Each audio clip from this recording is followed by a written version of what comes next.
Thanks, Glenn. That was a great talk. Hopefully we'll buy the machine perfusion and do more transplants and save more people.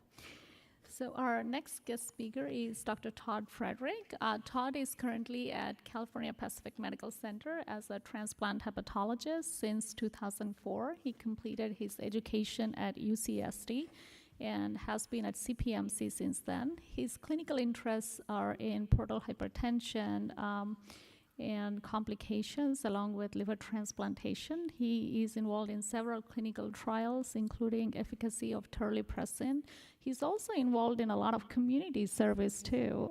He's been in San Francisco HCV Special Task Force, and he actually, last but not least, he used to be one of our board members and president of NCSD2 in 2008. So without any further delay, I'm going to invite Todd, and thank you for coming today.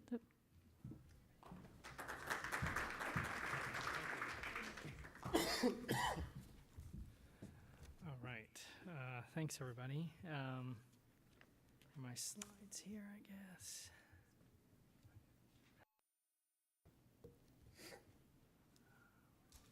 Yes.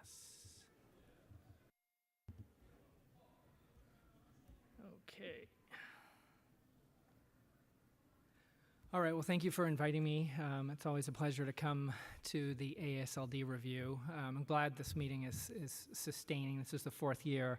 I wasn't able to do this when I was a board member. We had just the DDW review, but I'm thankful you guys are here. All right, so I'm going to talk first my disclosures, brief use, label use, and I'm an investigator in one of the studies I'll mention.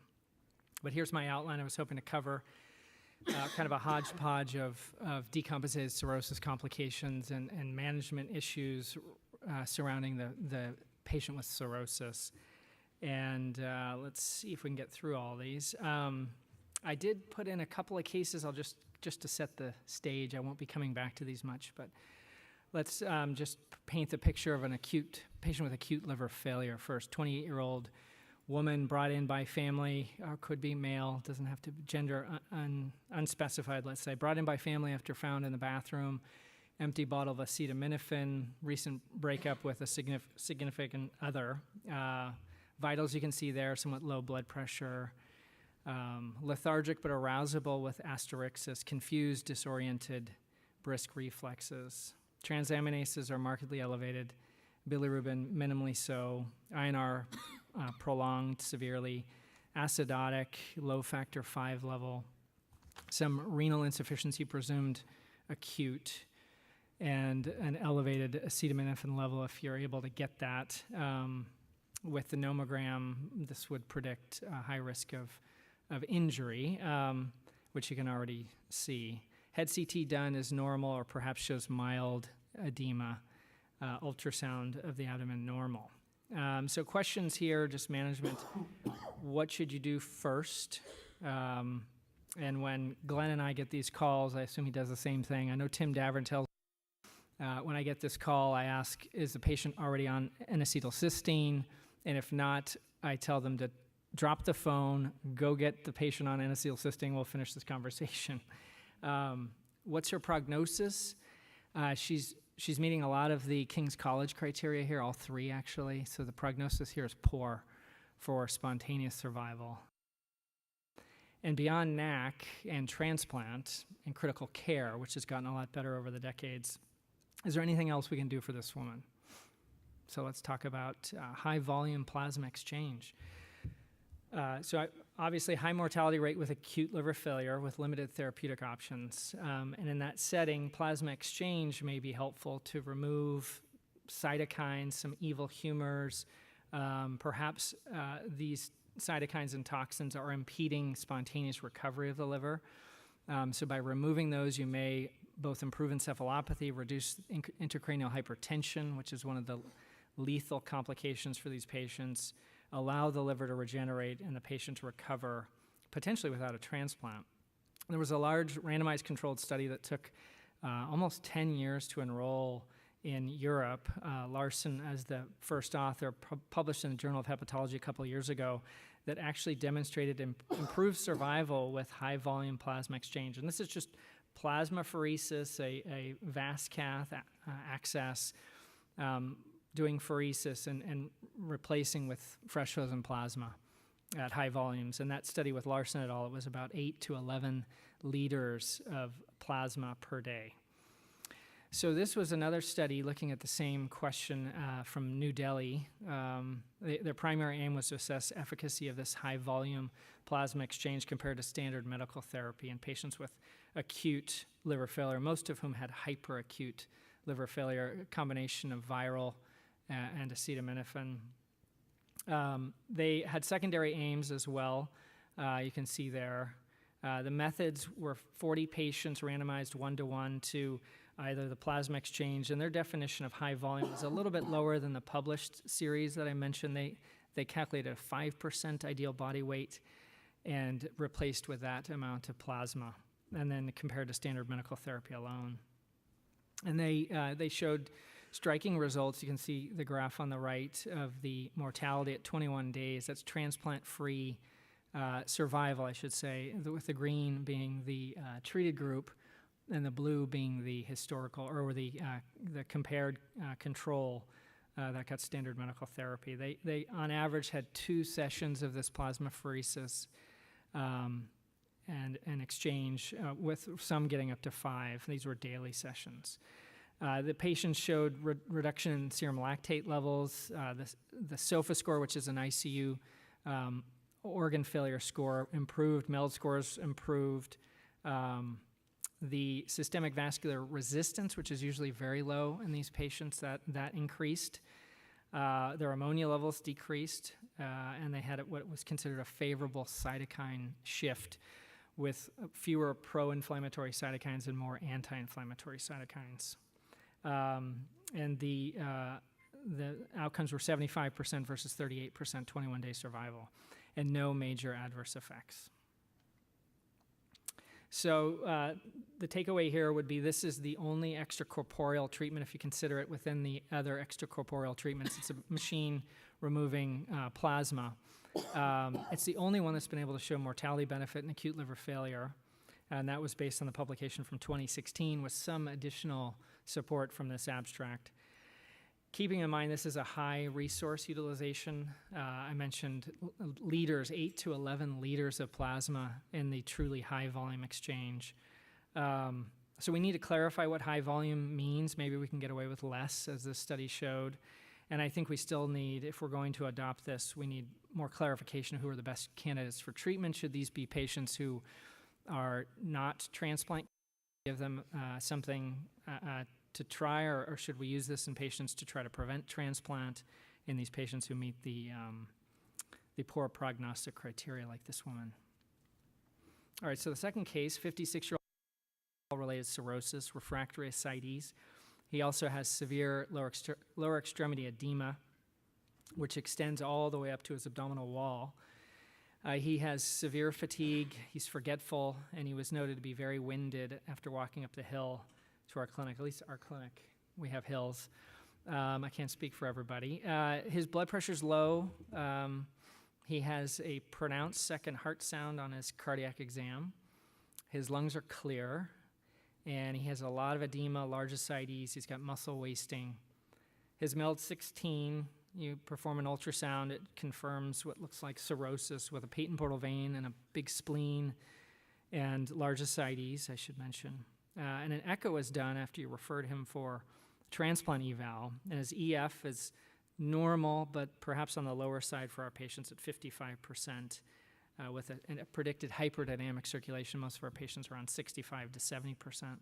And the right ventricular systolic pressure estimated from the tricuspid regurgitant jet is 55, which is high. And the RV is already looking dilated. So what are you thinking here, and what do you do now? And this patient has pulmonary hypertension until proven otherwise. So for that patient, we would typically, our cardiologist would see that patient just in some centers, and a right heart cath would be done to confirm the pH and to quantify it a little more carefully with mean pulmonary arterial pressures, pulmonary vascular resistance, cardiac output, and wedge pressures for pulmonary capillary wedge pressures. So these patients, this is considered a severe disease with limited guidelines for us. Most patients with cirrhosis were excluded from the pulmonary hypertension studies. So we don't really have a lot to go on.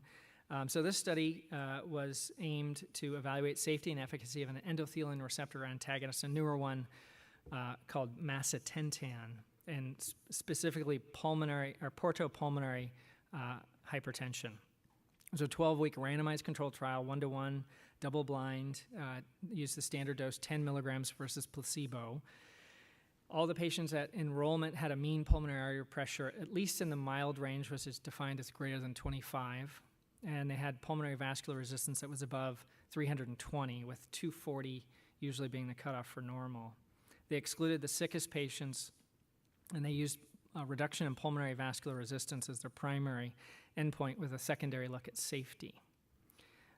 So here they had 85 patients, multi-center international study. Most of the patients had alcoholic liver disease or hep C. Many of them, nearly 2/3, were already on treatment for their pulmonary hypertension, and this was an add-on. They were allowed to continue whatever they were on. And then the findings, macitentan, it was a successful trial. It reduced pulmonary vascular resistance by 35% compared to placebo, without reducing the systemic blood pressure and with no effect on the hepatic vein pressure gradient or the portal hypertension. They did see more than twice as many patients with symptomatic peripheral edema and some anemia. And there was at least one patient described with an AST greater than 3 times upper normal and a bilirubin over 2 times upper normal. The conclusions of at the abstract were that there were no hepatic safety concerns. But I did note that one patient was of some concern to me. Here are the numbers. You can see, let me see if I can do that. Yeah. So for pulmonary vascular resistance, the primary endpoint, you can see both groups started off quite high, over 500, and the treated group came down to 350, whereas the placebo group, still on their background pH therapy, did not change. And you can see the ratio of their baseline, highly significant. And then we had a few other findings down here. The mean pulmonary artery pressure also improved from a mean of 46 to 40, whereas control did not. And here is a graph of the PVR with reference to its baseline. So the mean were down to 60% of what the baseline PVR were in the treated group versus the placebo. So overall, a successful trial, potentially another option for our patients to treat the problem, which we end up treating a lot in the realm of transplant to get them to within criteria. So it remains a very difficult disease to treat. I think it's underdiagnosed as well. I pick up a lot of my patients when I'm referring for transplant as opposed to symptomatic. And I was painting a picture here. This guy was beyond the usual, I think, in terms of symptoms of our cirrhotic patients. So if you have a patient with more dyspnea than you would expect, particularly more edema, particularly up the abdominal wall, I think that is pointing more towards right heart problems as opposed to just cirrhotic problems. So endothelin antagonists are a mainstay in the non-cirrhotics, and I think we can hopefully incorporate them more in our cirrhotic patients. We're trying to get a mean pulmonary pressure less than 35 with a pulmonary vascular resistance less than 400. Those are the current cutoffs to meet criteria for transplant. All right. So third case. Again, just setting the stage for the next abstract, but let's say you have a 69-year-old male with NASH cirrhosis who has a loud murmur, gets an echo, and has severe aortic stenosis. And he's going through a transplant eval. His MELD's 12. Let's throw in cancer. Let's say he has liver cancer, but a MELD of 12, so he needs a transplant. And he's got this stenosis. And our cardiologists are not thrilled with the idea. It's severe. It's less than 1 centimeter. And they're not thrilled with the idea of him going to transplant with this valve. So what do we do for these patients? So this was a study comparing surgical outcomes versus transcatheter aortic valve replacement. This was done at the Mayo Clinic, a retrospective review. And just for way of background, the significance of the problem, it's common in our aging population. 5 to 7% of patients over the age of 65, just all comers, that's not liver disease, they have moderate to severe AS. And of the severe AS population, it's estimated 2 to 4% are cirrhotic. So this is coming up more and more, and often comes up at our selection conference. I'd say at least once a month this is coming up. So this newer, less invasive method, transcatheter valve replacement, or TAVR, it's certainly appealing. It was FDA approved back in 2011. And this study was aiming to compare TAVR to SAVR, or surgical valve replacement, in a population of cirrhotic patients in need of surgical repair.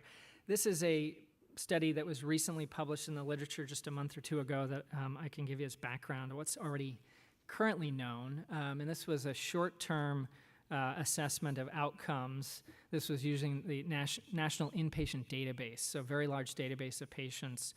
And they wanted to look at TAVR versus SAVR in patients with cirrhosis, doing a propensity-matched analysis. And if you look at the table on the right, after propensity matching for TAVR versus SAVR, 55 patients each, the takeaways for short-term outcomes are that blood transfusions are significantly less in the TAVR group, and hospital stay is significantly less in the TAVR group. Mortality numerically was a bit higher in the TAVR group, but was not statistically significant. So this group, as part of this study, also wanted to look at short-term but also longer-term outcomes. So they have a median follow-up of almost four years.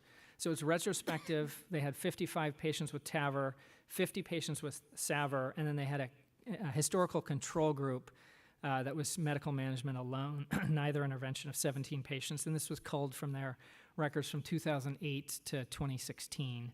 They had covariates of interest to compare. And the results, these were consecutive patients, 2/3 of whom were male. They capped their MELDs at 14 on this review. So the mean MELD was 12. And the short-term outcomes were similar to what I just showed you. Mortality was unchanged and similar at 3.6% versus 4.2%. The TAVR patients had slightly shorter hospital stays, perhaps not significant, clinically significant, but statistically so, 5 versus 6 days. And they also had fewer transfusions, as they had seen in the National Inpatient Database. The thing that was surprising to me in this oral abstract was on their 3.8-year follow-up, they had expected deaths, but the long-term mortality was higher with the group that had TAVR, particularly when they divided the cohort into MELDs less than 12 or 12 and above. So you can see in the MELD less than 12, the surgical valves did better than the TAVR, and the medical therapy did the worst. Now, when they looked at just MELDs of 12 or higher, the significance was lost, and they all did poorly. The presenter of this didn't have any data as to what were the causes of mortality, and I was a bit surprised by this. I don't have a great hypothesis as to why this would have happened, unless there were longer-term problems with the valve itself or reoperation. More about this group. So conclusions were short-term outcomes were similar with TAVR versus SAVR, although your patients may benefit from a shorter length of stay and fewer transfusions with a TAVR. And in MELDs less than 12, they may have worse long-term outcomes. MELDs greater than 12, they all had poor outcomes. And the investigator suggested that TAVR may be best considered as a bridge to transplant, but perhaps not a destination therapy, you would call it, for longer-term non-transplant outcomes. I mentioned some of the limitations, and then the other question for us is if, let's say, your patient doesn't have HCC and has a MELD of 18 with a tight aortic valve, what do you do then? Should we be considering TAVR? And we have, in our cohort at CPMC, have done this, but there is very little published on it. Okay, I don't have a case for this one, but imagine your cirrhotic patient with bad HE. You have him on lactulose, you have him on rifaximin, you have him on zinc perhaps. He's in and out of the hospital, and you take a look in his mouth and he has very poor dentition. of the remaining teeth, they all look necrotic. So the study here was periodontal disease, implications in cirrhosis, with the idea that systemic inflammation is probably playing a role in our patients with HE as part of the physiology, pathophysiology. And we attribute some of that or most of it to the gut microbiota and target some of our therapies there, but perhaps the oral cavity is partly to blame.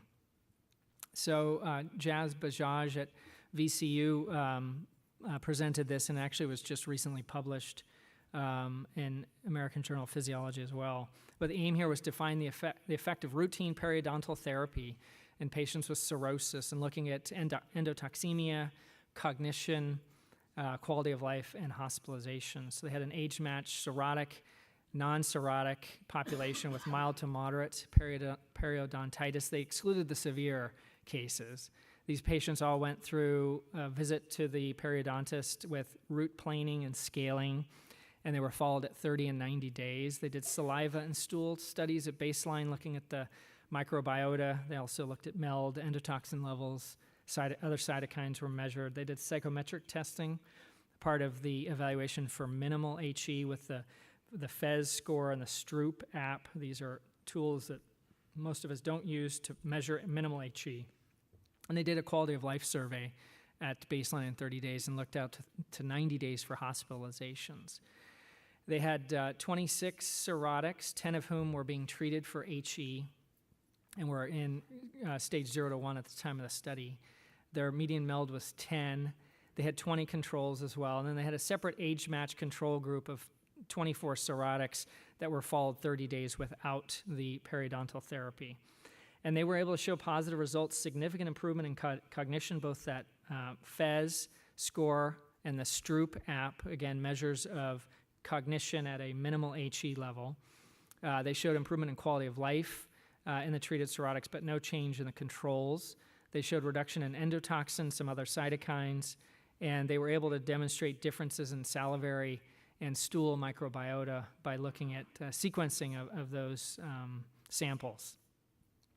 And their conclusions were endotoxemia and systemic inflammation can be reduced after periodontal therapy, likely due to the change in the microbiota, and the oral cavity should be considered a viable target for inflammation reduction and cirrhosis. So my take home is, I think it's important as part of their care, all of our patients when they're going through transplant evals go to the dentist to get clearance. And I need to be thinking, I think, more about this in my problem patients with HE, that it's not related to transplant, just to get them in to see their dentist, and perhaps that may improve their HE. Got some time. Okay, so next, let's talk about ascites. Refractory ascites particularly is a difficult clinical problem. We don't have tremendous options. Most resort to serial large volume paracenteses as a default. TIPS is frequently utilized, particularly at our center. Liver transplant should be considered. And then there is a machine or device called the Alpha pump that has been approved in Europe for a number of years that I'll show you on the next slide. And another consideration for some patients moving towards palliative care are these indwelling peritoneal or Plerex catheters. We utilize, again, in a palliative setting. But here's the Alpha pump. It's this device here, which is either surgically or interventional radiology implanted in the abdominal wall between the skin and the muscle. And then there are two catheters that are associated. One goes into the peritoneal cavity and has multiple side holes here and loops into the peritoneum to be able to absorb ascites fluid and bring it to the pump and then pump it out through the yellow catheter, which is a pigtail catheter that's implanted into the urinary bladder. So this is a device that then will pump on predetermined timing and rates, will pump from the peritoneal cavity into the bladder to allow the patient to then urinate out the ascites. So we participated in a study here, and it was published earlier, but this abstract was to show longer-term follow-up of the patients who enrolled in this study. And it was multiple centers throughout North America. So we had 30 patients at the who all had refractory ascites, were all deemed either non-TIPS candidates or refused TIPS, and had this device placed. again, either surgically or interventional radiology. And we monitor them for ascites control, adverse events, quality of life, and mortality over a 12-month period. And here are some of the takeaways from the study. The number of large volume paracenteses from the pre-implantation period as a baseline. Most of the patients were getting multiple taps per month, to the post 3-month and post 12-month. Very few patients were needing to go back for paracentesis. So it pumps the ascites. We were clearly able to show that. It also seemed to have a benefit in nutrition with pre-albumin levels. You can see increasing over time for the population that continued in the study. I didn't put it up here, but there were also improvements in quality of life that were associated with this. Patients were very happy not to be going back to see their gastroenterologist or interventional radiologist to get tapped every week or two. The downside is the complication rates. These are at 3 months and 12 months. I won't go through them all, but there were numerous complications in terms of infections, pump malfunction that needs replacement, catheter clogging that needs replacement, and some pump explants for other problems. Acute kidney injury had also happened a few times. So some drawbacks, which the company utilized in this learning curve and has gone back to the R&D and is currently working on an improved pump and catheter design and implantation protocols to try to reduce some of the leaking that happened early on. Some of the renal dysfunction and electrolyte issues can be improved by just eliminating diuretics and adding scheduled albumin infusions for some of the patients. Infections are treated with baseline SBP prophylaxis. And this will be coming back, hopefully, for a phase 3 study in the U.S. for patients who are refractory and are not deemed to be TIPS candidates. Okay, a couple more abstracts. I've talked about this concept at these meetings before, and it continues to be intriguing to me, and this is yet another, and I'll summarize some of the data, but the concept of using stem cell therapy, hematopoietic stem cell therapy in chronic liver disease. And this is an abstract open label randomized controlled trial in decompensated cirrhosis, but before I get to that abstract, I'll share with you some of the evolving data that we've seen over the last 5 or 6 years using GCSF as a way to mobilize a belief of mobilizing hematopoietic stem cells in treating patients with chronic liver disease. So numerous studies have come out over the years, and all of them have been out of India, interestingly. This was a study of 46 patients with severe alcoholic hepatitis showing mortality benefit, striking mortality curves in all of these studies. Here's one on acute on chronic liver failure, 47 patients. Again, the GCSF group showed statistically significant improved survival. Here's a study on decompensated cirrhosis, 55 patients. They used GCSF plus or minus an erythropoietin analog, which was not found to be significant. It was really felt to be the GCSF that was helpful. This study was just published and is actually from the same authors of this study that was an abstract. Very large study, 253 patients with decompensated cirrhosis. Again, not quite as striking a divergence of the mortality curves, but statistically significant out to 180 days. And here's a study out to 60 days, again, more in the decompensated cirrhotic. So all of them are successful, all of them strikingly, and these are mortality benefits, not MELD changes or other less hard endpoints. And interestingly, all of them out of India. So here's the proposed mechanism of action of using GCSF in liver disease, trying to generate more CD34 positive. These are supposed to be the stem cells that get mobilized and perhaps go to the liver, help with restoring immune function, help with generating more hepatocyte growth factor, generating more progenitor cells for regeneration of the liver and tissue repair, perhaps helping the matrix metalloproteinases break down fibrotic tissue. These are a lot of the theories. So here's this study. They looked at both safety and efficacy of using GCSF, but unlike all the prior studies, it wasn't just an upfront treatment. It was extended Q3 months out for a year. And they did 5-day cycles of G-CSF 5 mics per kilo twice a day, and they repeated that every 3 months, plus standard care versus standard care alone, and they had 50 patients in both arms.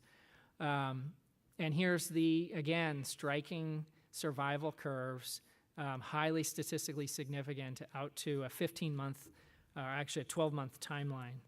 So their conclusions are multiple cycles of G-CSF improved 1-year transplant-free survival.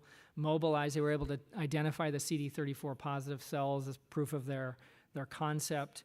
They did fibroscans for these patients and showed stiffness improved. They did quality of life surveys, and those improved. And they also showed reduction in liver-related complications. So yet another study showing very compelling data that I think we should look into more. And the final topic for me today will be portal vein thrombosis. Also a common complication in cirrhosis, one of our more vexing ones, potentially devastating consequences, both for just natural history of that patient, but also with regards to transplant eligibility sometimes. And the management is unclear. I get a lot of questions about this externally and internally. You can watch and wait, see how these patients do. You can anticoagulate. You can go to TIPS, and rarely a surgical shunt. A lot of it depends on the patient, the mode of presentation, the acute versus chronic. But as far as the AASLD guidelines from 2009, the last update, they claimed for chronic portal vein thrombosis and cirrhotics, there really was insufficient data to recommend anything. So the AASLD doesn't currently recommend anticoagulation or TIPS.